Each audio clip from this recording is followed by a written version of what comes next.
The Night of the Emerald Moon. Has anyone ever told you about the Night of the Emerald Moon? It seems to be a tale passed on through generations in my hometown. Halloween originated in Ireland from our beliefs of a night that thinned the veil between our world and that of the spirits. The Night of the Emerald Moon is known to thin the veil so finely that the more dark and deadly entities can have free reign among the town.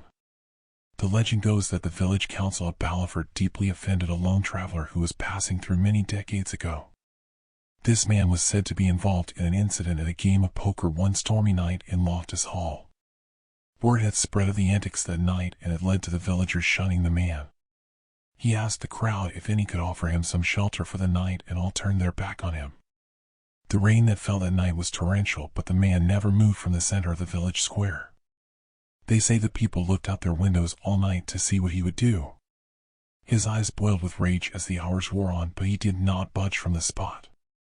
When dawn broke and the square began to fill with the early morning risers, the man announced in a booming voice heard by all, "Not one night's peace you offered me. No one sheltered me from the storm. This coming night and for every year more. No peace be upon you until dawn." With that he erupted in flames, scorching the ground where he stood.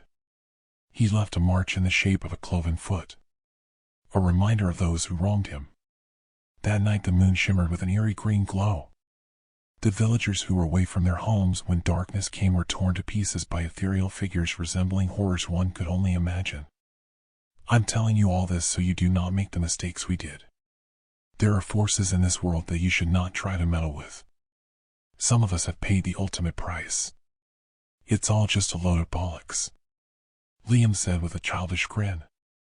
Liam had only moved to town a couple of years ago, and his family had gone along with the tradition of staying at home on the night of the Emerald Moon. It's just a ploy by those fellas to keep the population under their control. He added, "Who's they, you bloody lunatic?" Damien said as he looked at Liam with a show of disgust. Damien had been my friend since our first day in school.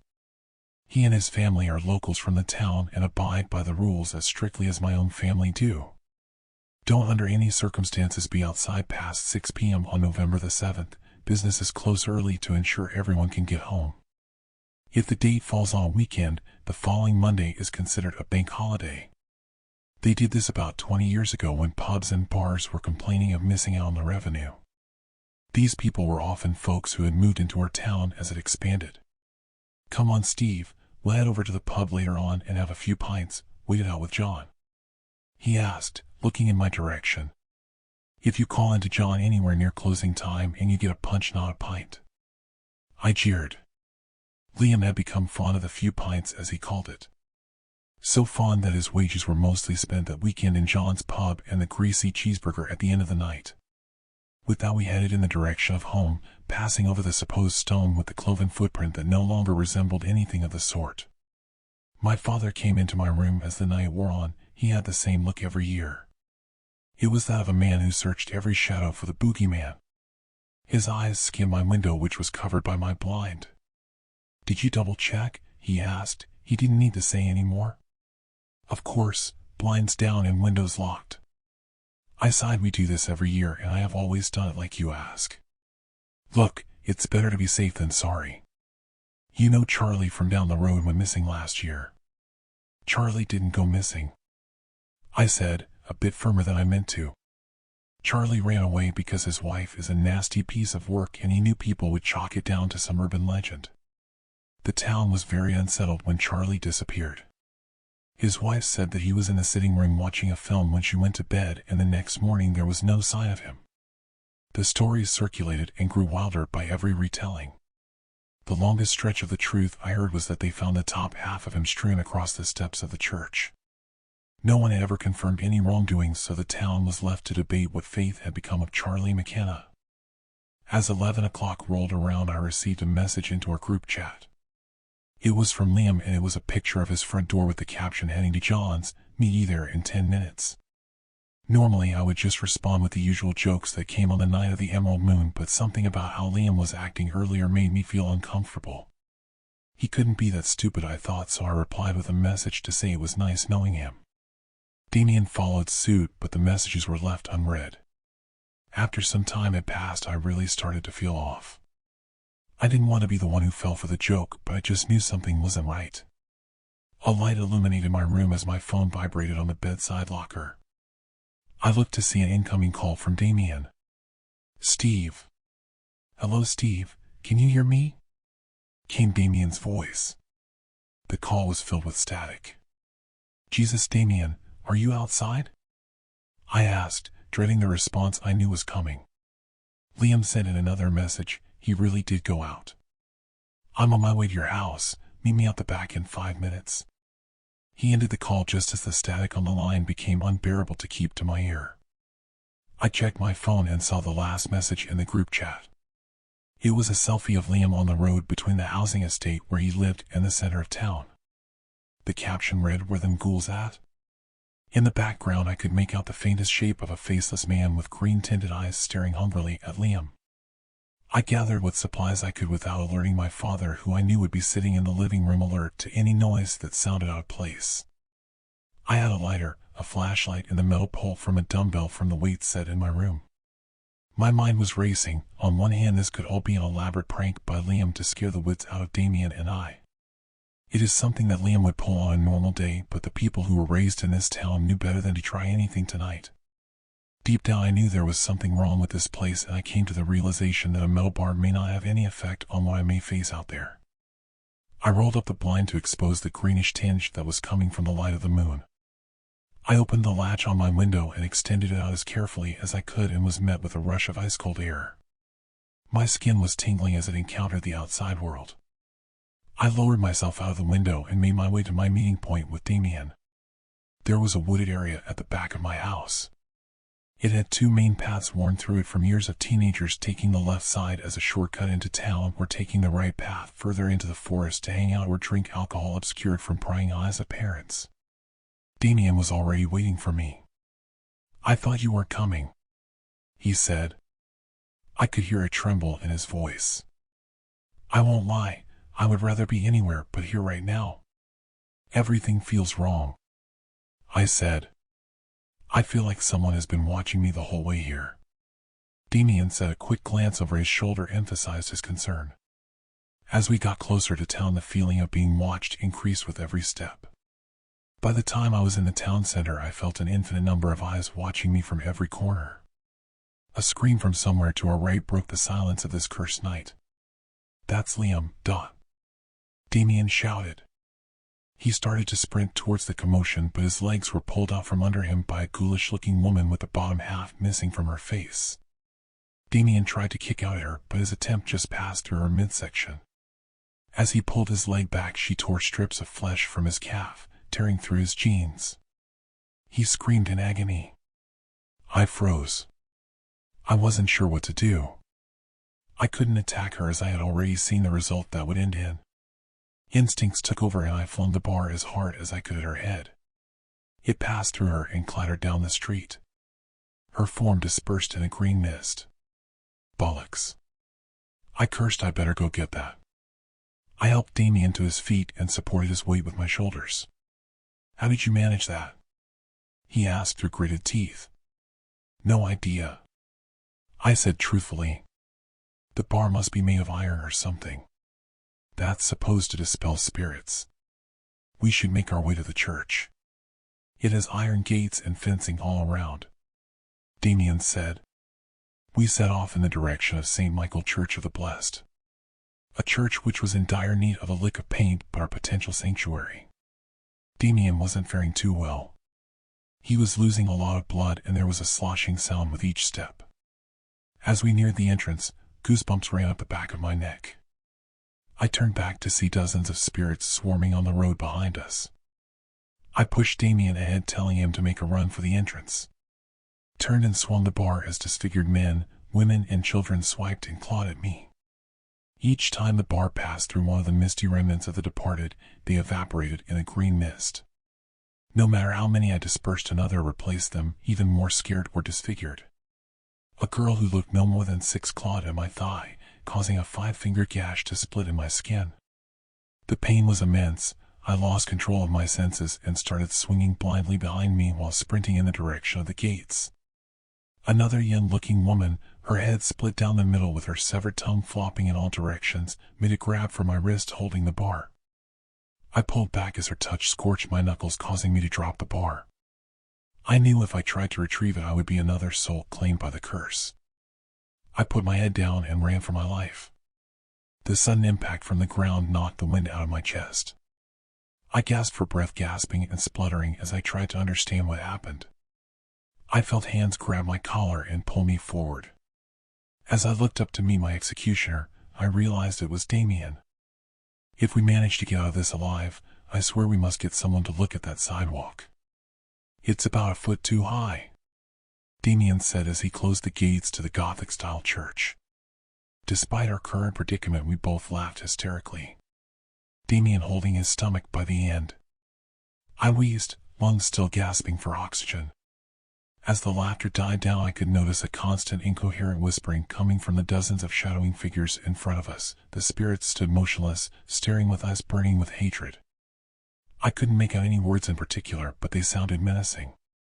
I could almost feel their malice flowing in all directions. My phone buzzed in my pocket. The screen was cracked with hundreds more splits and breaks from my sudden introduction with the gravel path. "It's from Liam," Damien announced, sounding hopeful. A video played showing the stone with the cloven footprint. It stayed on this view for almost a minute. What sounded like splashing water was audible in the background. After another minute of this, the camera panned around to show Liam. The left side of his face was missing, blood oozed down where his eyes used to be. His optic nerve dangled from the dark chasm that was once his eye socket. Skin was folded down by his neck, torn and disheveled. "They took my eye," Liam gargled. His voice is distorted by the pain. "They took my eye and my fucking arm." The camera panned down to where Liam's left arm used to be. What remained was the top of his bicep. The brilliant white bone that protrudes out beyond what remained of his arm was fragmented and sharp.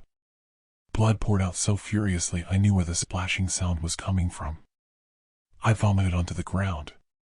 It splashed up onto our trousers, but we were both too shocked to acknowledge the loss of bodily fluids. "We have to go help him," Damien screeched. His frenzied voice had lost all semblance of calm. I didn't respond. I knew that Liam was beyond saving at this point, but I couldn't bring myself to say it out loud. Once it was said, it was reality. We continued to watch as Liam set the camera down to show us a landscape view of him bashing the stone with a hammer he must have brought with him. Each thump of the hammer sprayed up blood that had pooled all around him. "I'm going to take you with me, you bastard," Liam roared as the stone began to split. A green glow surrounded the edge of the video as it abruptly ended. Damien looked at me with crazed eyes. "I'm going to help him," he said. I tried to stop him, but he couldn't hear me. He marched towards the gate and started to push them open. A tremor passed through the ground as it swung, but the tremor was too big to be caused by the gates. As I looked on in horror, the spirits faded away. A dense fog of green shifting away with the wind. "He must have broken the stone," I said somberly. We passed by the once whole relic of our town's curse on our way home. The hammer lay a few feet away, covered in Liam's blood. The stone was drenched in a dark maroon. We didn't speak as we made our way back to our homes. The realization we had lost Liam was still too fresh to process. The curse seemed to have been lifted. All it took was to break the symbol of that fell night many years ago. I knew I would have to face the realities in the morning, but my body ached from the wounds. The spirits may have left, but their marks were a strong reminder of what we had faced tonight. Damien continued down the forest path as I turned into the back garden, hopping through the opening in the fence. I opened the window I had left cracked for my return. I crashed onto my bed fully clothed. I looked at my broken phone and could make out it was still around 2 a.m. I let the fatigue take me. I woke to a chilling breeze creeping in through my window. I woke to see Liam standing over my bed, face still torn. His arm was still disheveled and bone protruding. His blood was splattering on my wooden floor. "You left me, Steve," he said in a voice that was not his own. My body stiffened. His missing eye was now replaced with 2 eerily green pupils. "You left me," he repeated. a wicked grin across his lips. "But I will never leave you." He plunged his good hand down onto my chest. His touch burned through fabric and then flesh. I could feel my skin bubbling like a hot metal brand was searing its mark on me. His smile widened as dawn broke the horizon. The magnificent rays washed over my room. As they made contact with Liam, he burst into flames. The heat was immense. I covered my eyes as the flames singed everything in the vicinity. All that remained from the encounter was a cloven footprint still smoldering on my floor. I still haven't spoken with Damien. I just couldn't bring myself to reach out. I see Liam more often now, though. Every night when I go to close my blinds, he is out there in my garden. His green eyes focused intently on me. Each night he's one step closer to my window. I don't think I will have to wait another year before we meet again. Call of the Sirens. Despite Henry's persistent protests, I remained resolute in my decision. 13 long days had slipped by, nearly 2 weeks lost to the unforgiving sea, yet all we had to boast of were a mere 8 fish. It was a paltry catch, far from enough to sustain our families through the harsh times ahead. We couldn't continue squandering precious days with fruitless efforts near the surface. We needed to take a chance and delve into the unknown depths. As if the heavens themselves conspired against my decision, the sky mirrored Henry's warnings, urging me to reconsider. Dark clouds loomed overhead, threatening to unleash a torrential downpour at any moment. It was a clear sign that venturing out to sea that day was ill-advised. Yet, I found myself trapped between the looming storm above and the impending disaster looming over my family's heads.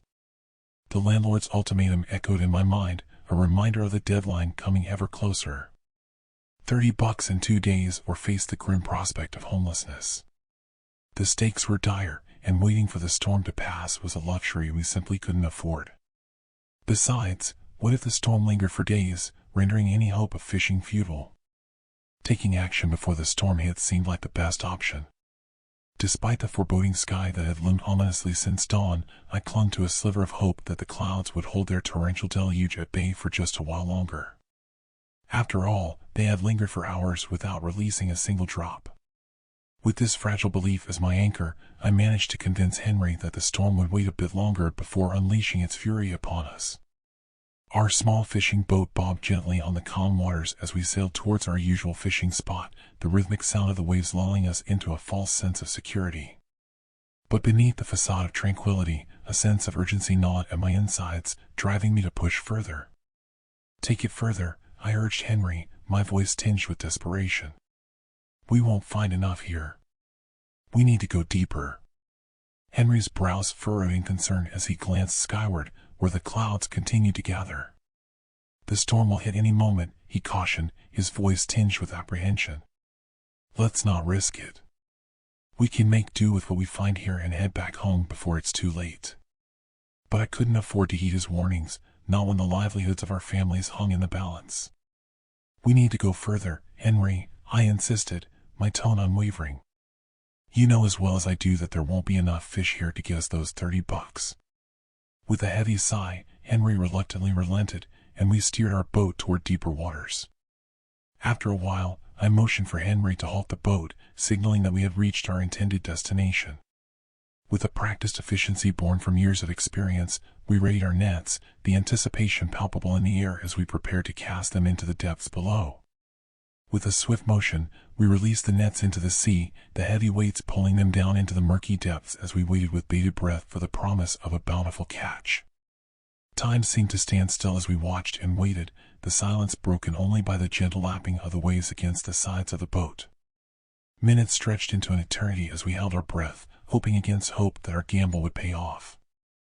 And then, just as doubt began to creep into our minds, we felt the telltale tug of the nets, a sign that our efforts had not been in vain. With a surge of adrenaline, we began to haul on our catch, the weight of the fish straining against the ropes as they broke the surface of the water one by one. It was a modest haul, but in that moment it felt like a victory against the odds, a glimmer of hope amidst the uncertainty that had engulfed us. My heart swelled with a mixture of relief and gratitude as Henry finished counting our catch. 27, he declared, his voice tinged with a hint of triumph as he flashed me a smile that revealed his teeth. A sense of disbelief washed over me as I took in the sight of the fish laid out before us, their scales shimmering in the fading light of the day. It was more than we had dared to hope for, a small miracle amidst the vast expanse of the sea. With a grin that mirrored Henry's own, I clasped his hand in a gesture of camaraderie, the weight of our shared struggle lifting from our shoulders, if only for a moment. In that fleeting instant, as we stood together amidst the bounty of the sea, I knew that we had defied the odds and emerged victorious against all odds. "Let's cast the net one more time," I urged, my voice tinged with determination. "Another catch won't hurt, and it might just make all the difference." Henry hesitated, his brow furrowing in contemplation as he weighed the risks against the potential rewards. But the taste of victory, however fleeting, had left its mark on him, and the allure of a larger catch proved too tempting to resist. "All right, let's do this," he finally conceded, a glimmer of excitement dancing in his eyes as he rose to his feet, joining me in readying the net for one final cast. Time ticked by slowly as we stood in silence, our anticipation mounting with each passing moment. Suddenly, the tranquility was shattered by the gentle patter of raindrops against the roof of the boat. I felt the first droplets land on my skin, cool and refreshing, followed by more and more until a steady downpour engulfed us. I exchanged a glance with Henry, our eyes reflecting a shared realization that the weather had taken a turn for the worse. "We should go," Henry's voice cut through the drumming of the rain, his urgency evident as he turned towards me with a concerned expression. "Let's get the fish first," I countered, my determination unwavering despite the growing intensity of the storm. "It's started, Will. We need to go home before it gets any worse." Henry's words rang out with an urgency that brooked no argument, his tone filled with a sense of imminent danger that sent a shiver down my spine. After a moment of consideration, I nodded in agreement, the weight of Henry's words sinking in. "All right," I conceded, my voice firm despite the lingering disappointment. "Let's reel in the net and head back." With a shared sense of urgency, Henry and I set to work, quickly retrieving the nets and securing our meager catch.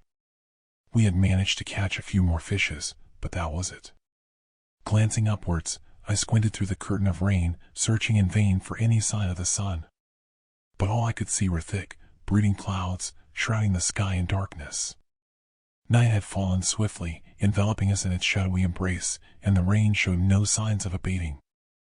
A deafening crack split the air, sending a jolt of fear coursing through my veins as a brilliant flash of lightning illuminated the tumultuous sea for a fleeting instant.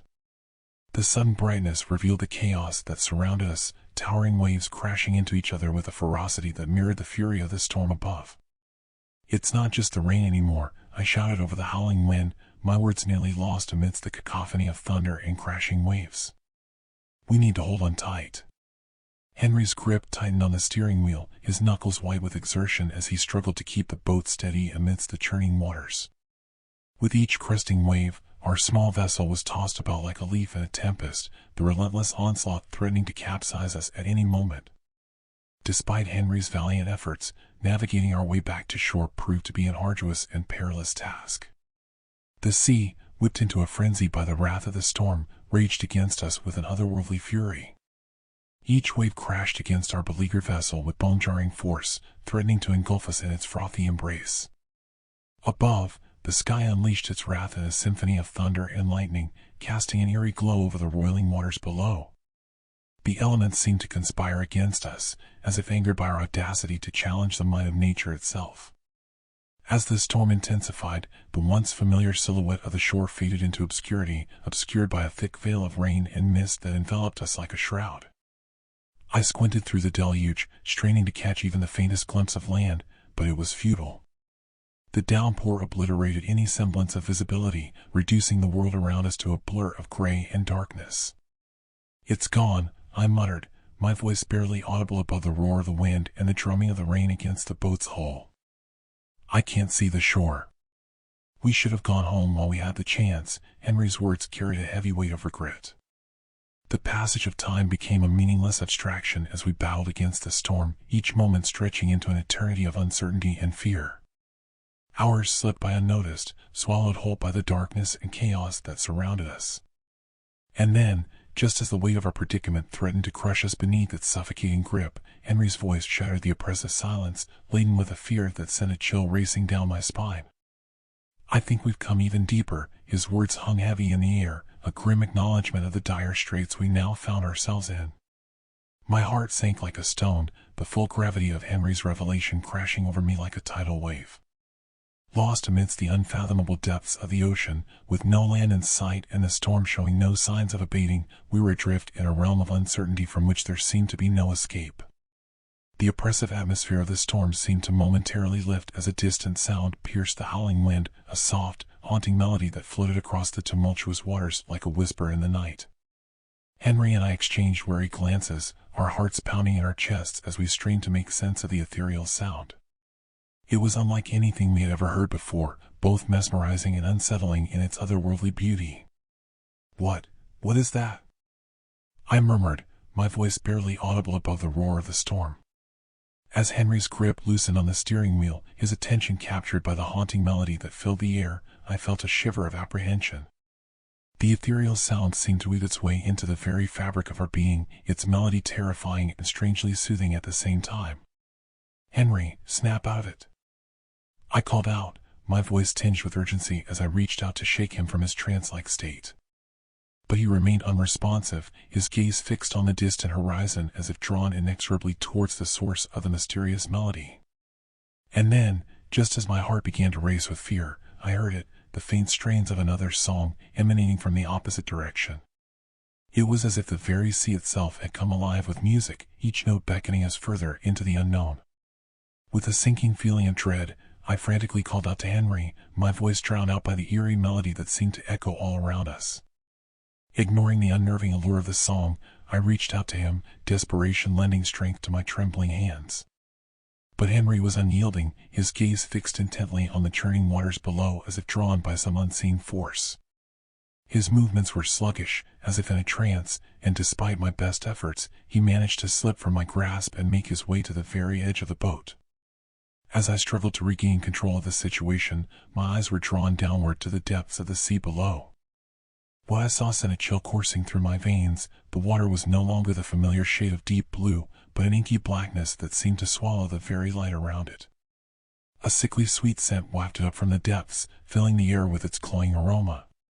It was unlike anything I had ever encountered, a strange and unsettling presence that seemed to permeate the very fabric of the world around us.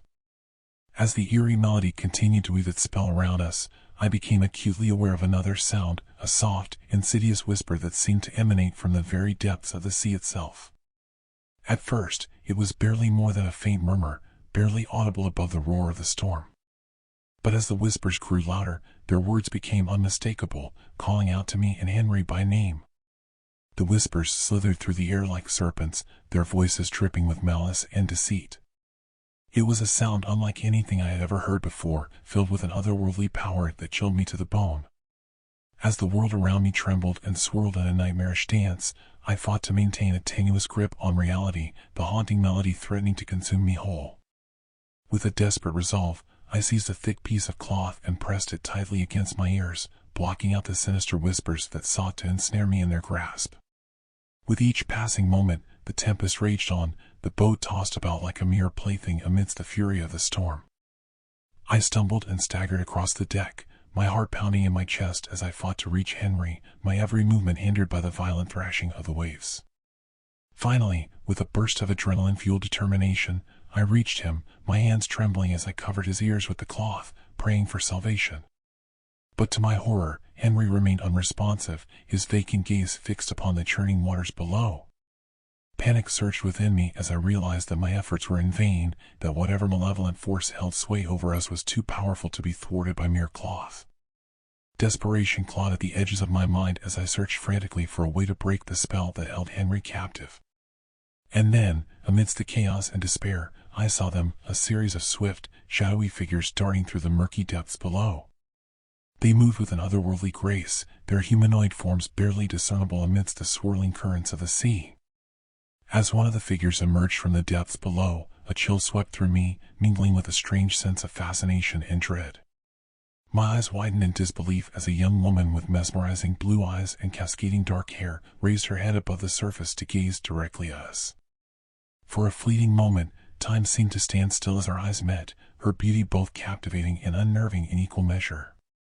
Her gaze held an otherworldly allure, drawing me in with an irresistible pull that sent shivers down my spine. And then, as quickly as she had appeared, the young woman disappeared beneath the waves once more, only to resurface moments later accompanied by two more of her kind. They too possessed an unearthly beauty, their flawless forms illuminated by the eerie glow of the storm-tossed sea. Naked and unashamed, they beckoned to us with outstretched arms, their faces twisted into seductive smiles that sent a jolt of fear coursing through my veins. My heart clenched in terror as I watched in horror as my brother, entranced by the call of the mysterious figures, threw himself into the churning depths below. Desperation surged within me as I lunged forward, reaching out in a futile attempt to grab hold of him and drag him back from the brink. But it was too late. A gasp of horror escaped my lips as the truth of the figure's sinister nature was revealed in the blink of an eye. Their faces now revealed scales and sharp teeth, their alluring visages nothing more than a facade to mask their true, monstrous forms. I watched in helpless terror as they descended upon my brother with unnatural speed, their fish-like bodies slicing effortlessly through the water as they closed in on their prey. I screamed out my brother's name, a futile gesture of desperation as I bore witness to his harrowing fate. The water churned and frothed as the creatures dragged him down into the depths below, their twisted faces contorted into grotesque masks of hunger and malice. Tears blurred my vision as I grappled with the overwhelming horror of what I had just witnessed. My brother, my flesh and blood, torn from me in the blink of an eye by creatures of the deep, leaving behind only a cloud of crimson in the sea where they had torn him apart and fed on him. So beware the siren's call. If ever you find yourself adrift upon the vast expanse of the ocean and catch the faint whisper of a melody upon the breeze, take heed, shield your ears before it's too late. Knock. Knock. Knock. I groaned, pausing my Netflix series. It was 9 at night. Who the hell could be visiting me that late? I marched over to the door, ready to give whoever it was a piece of my mind. Have you ever gotten off work after a long, grueling shift, finally managed to get all the chores knocked out, and sank into the sofa with your favorite fuzzy blanket, only to be interrupted less than a minute into your show? No? Just me? Must be my shitty luck. I peered through the peephole, trying to catch a glimpse of my nighttime visitor. But, as if I wasn't already agitated enough, I realized that it was too dark to make out who it was. That left me no choice but to answer the door. I fiddled with the lock, finally yanking the doorknob with a bit more force than intended.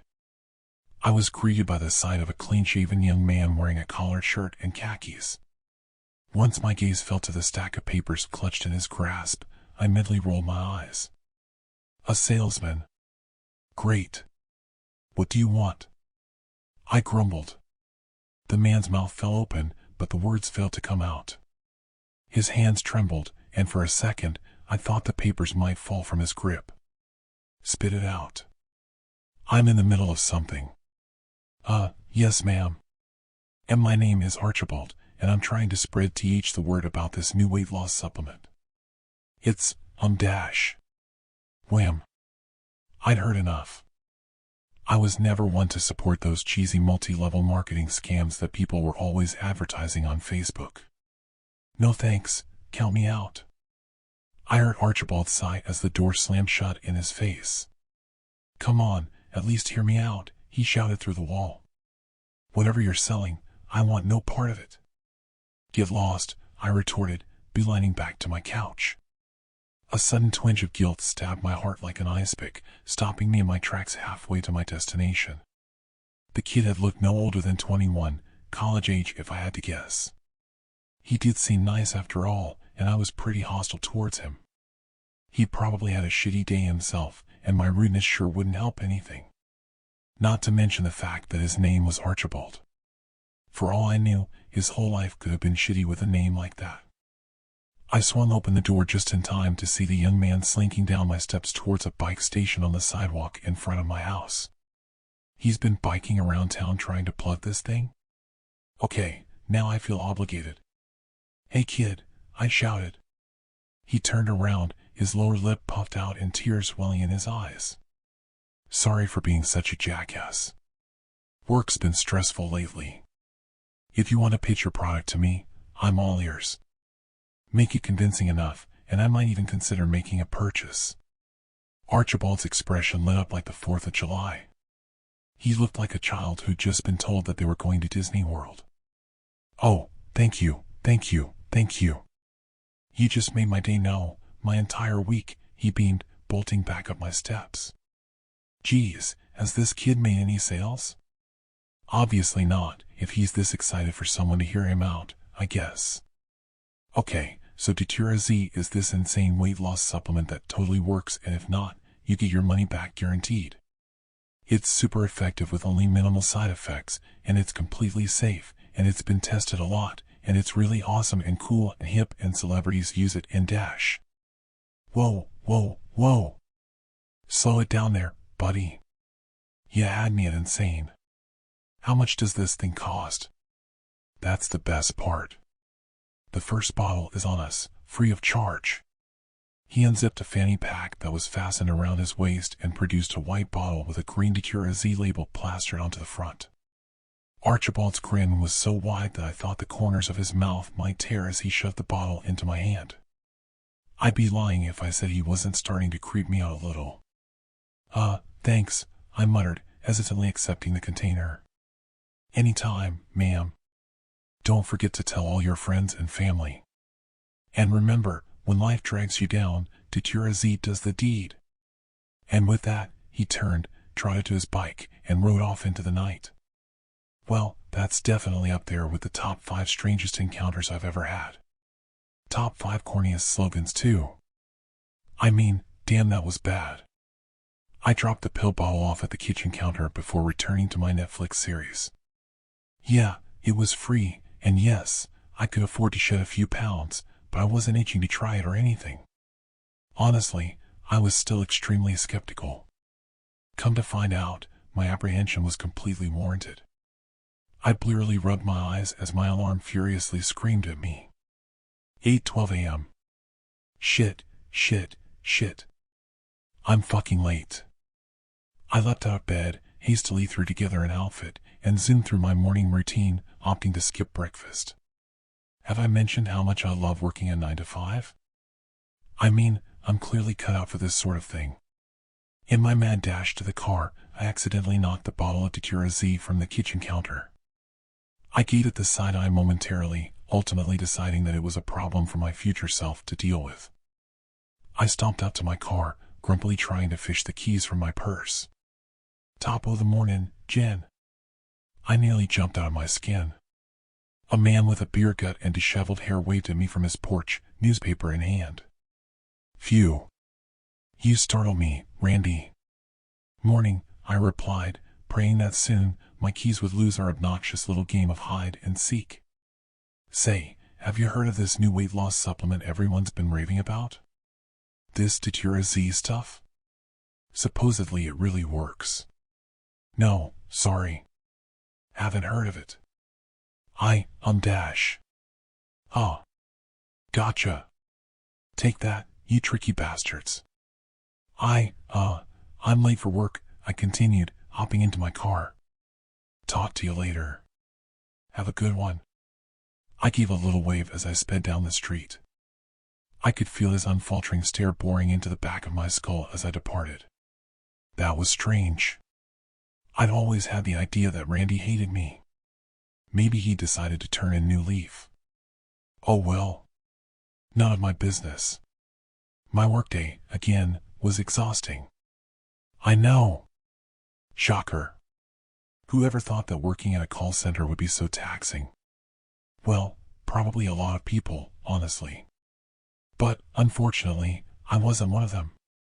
All that to say, when I arrived home, I was beat. I wanted nothing more than to snuggle up under the covers and nap to my heart's desire. As my awful luck would have it, however, that just wasn't in the cards. I pulled into my driveway and threw my car into park. I began to trudge up to my front door, head hung low, when a shadow suddenly engulfed my field of vision. I glanced up, brows knitted together in confusion. Randy? How's it hangin'? Seriously, Jen? How's it hangin'? Come on, get a grip, girl. Oh, it's hangin' all right. All this extra skin from that weight loss supplement I've been using, that is. Randy lifted up his shirt to show me. I received an eyeful of loose, flabby skin just hanging there. It took everything in me not to vomit into the flower bed. Yeah, I was happy for him, but a middle-aged man's deflated beer cup was the last thing I wanted to see at that moment. Oh. Yeah, looks great, I said, flashing him a thumbs up. He miraculously put his shirt back down, grinning at me all the while. You gotta try it, Jen. I swear, it really works. I mean, just look at me. I've lost 60 pounds in an afternoon. For the first time that evening, I really drank in his features. Randy did look pretty good aside from the amalgamation of flesh clinging to his torso. His appendages were slimmer, he no longer had sausage fingers, and his jawline was sharp enough to cut glass. If he was a good 15 years younger, he'd be a real looker. I'll think about it. I want to do a little more research first. How many of those pills did you take anyway? 37, he proudly boasted, eagerly awaiting my response. Wait. So you're telling me you took 37 pills since this morning? Randy, that's a tad bit extreme, don't you think? I mean, you've got to be careful with this stuff. And to lose 60 pounds in such a short amount of time? I really think you need to see a doctor. We need to get you to Dash. No. Jen, everything's fine, it's just Datura Z working its magic. You need to try it, he exclaimed, aggressively clasping my shoulders. He had a manic look in his eyes, and spittle was gathering at the corners of his mouth. Get off of me.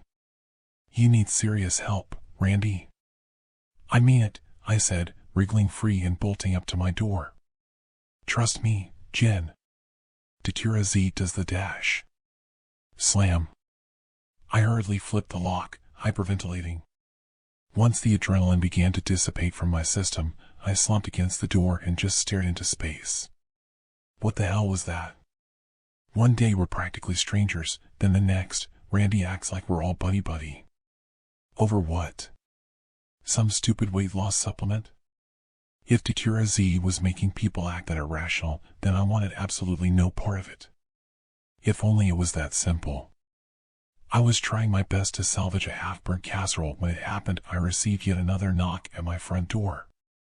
Coming. Just a sec. I yelled, carefully placing my charred dinner onto the stovetop. I nearly slipped on the stray Datura Z bottle that I'd forgotten to pick up when I'd left for work. Suddenly, I was a lot more apprehensive about answering that door. I tried the peephole again, but as expected, it was too dark to see anyone. Who is it? I called through the frame. It's John. You know, from down the street. Just wanted to know if you'd heard of this new weight loss supplement. My blood ran cold. John was wheelchair-bound, and my front porch wasn't handicap accessible. There shouldn't have been any way for him to have made it onto my doorstep. Yeah. Sorry, but I'm not interested. I shouted back, slowly stepping away from the door. Oh, don't be like that, Jen. We all know you could stand to lose some weight. Okay, first off, ouch. And second, I need you to leave, John. I really don't want to have to do this, but I'm going to call the police if you don't get off of my property. Sue yourself, Jen. It's your loss. I could hear a muffled cackling emanating through the door, followed by a series of soft thumps. Curiosity got the better of me. I had to know. After a tense moment, I peeled back my curtains and scanned the streets for any sign of John. It didn't take long to find him. John's body was illuminated by the sickly yellow glow of a street lamp. He was lying flat on his stomach, dragging himself by his forearms. His neck suddenly snapped towards me, sending dread coursing through my veins. His eyes. They were wide and bloodshot, a hint of insanity flashing across his pitch-black pupils. John smiled at me. His jagged teeth glimmered in the lamplight as he slowly began to heave himself back towards my house. I threw the curtain back into position and stepped away from the window. My heart felt as if it was about to leap right out of my chest. What the hell was going on with my neighbors?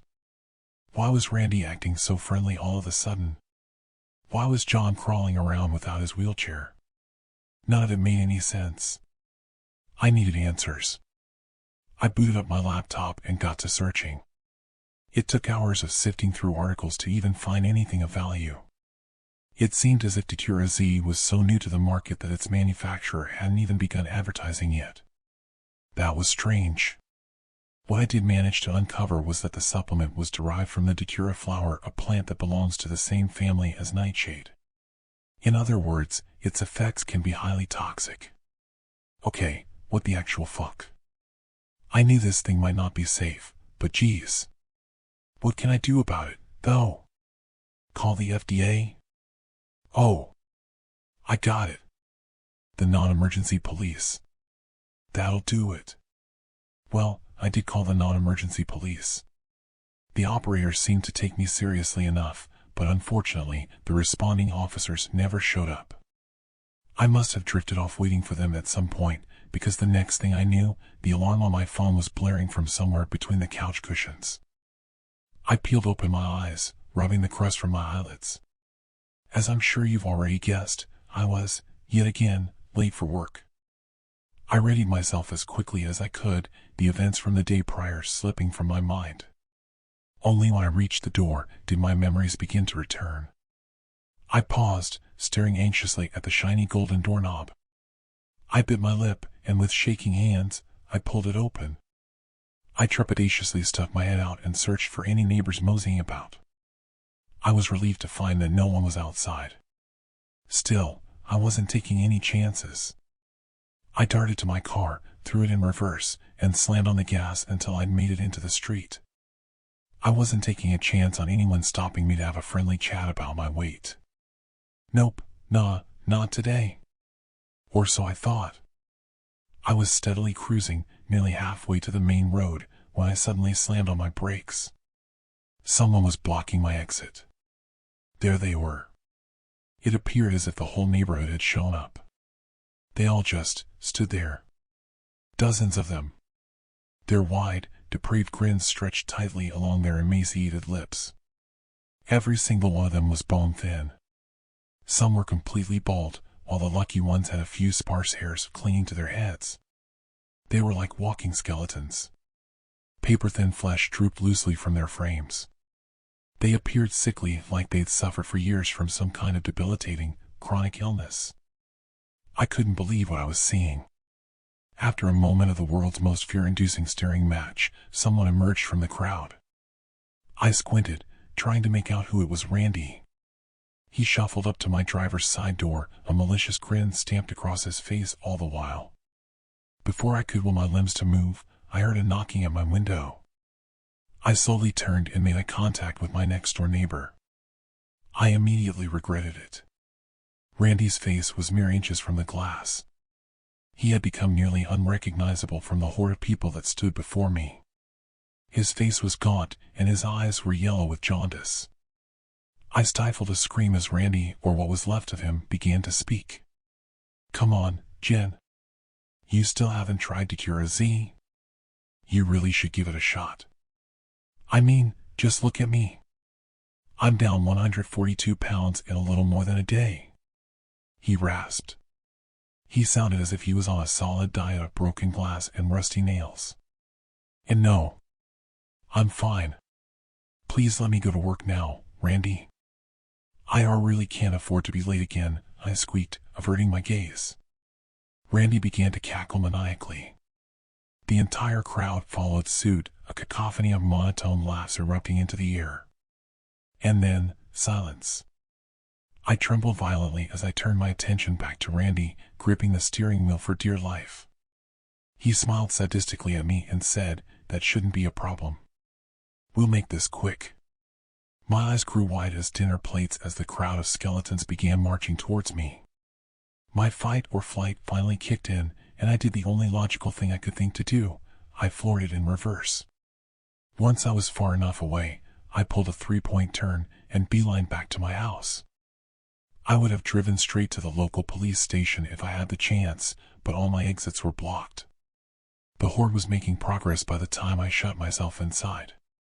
They were still a ways down the road, but gaining on me quickly. I locked every door and window in the house and immediately called 911. I told them that there were intruders breaking into my home and that I needed police services pronto. And that leads me to where I am now. I've barricaded myself in my room. I've blocked all entry points and I'm huddled in the closet. It's complete pandemonium outside. Determined to find the cause of the outbreak, I grabbed that wretched bottle of Datura Z in my panic. I got chills once I read the warning label. Disclaimer: this is an experimental drug with heavy known side effects. If you are experiencing symptoms of hair loss, brain bleeds, stroke, seizures, complete mental collapse, multiple personality disorder, hive mind mentality, or even death, please stop taking Datura Z and call your doctor immediately. As far as I know, this is contained to just my neighborhood. I don't think anyone from outside my gated community has been affected, but I can't be sure.